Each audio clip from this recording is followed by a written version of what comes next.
Lying in bed, I watched the smoke alarm flash red in the darkness, even though the air was cold and clear, and I realized I was the only one awake in the house.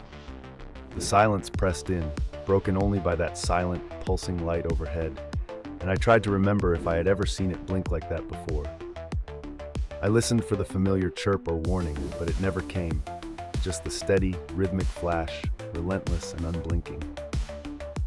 My phone said it was 3:13 a.m., and I wondered if I should leave, or if it was already too late to move.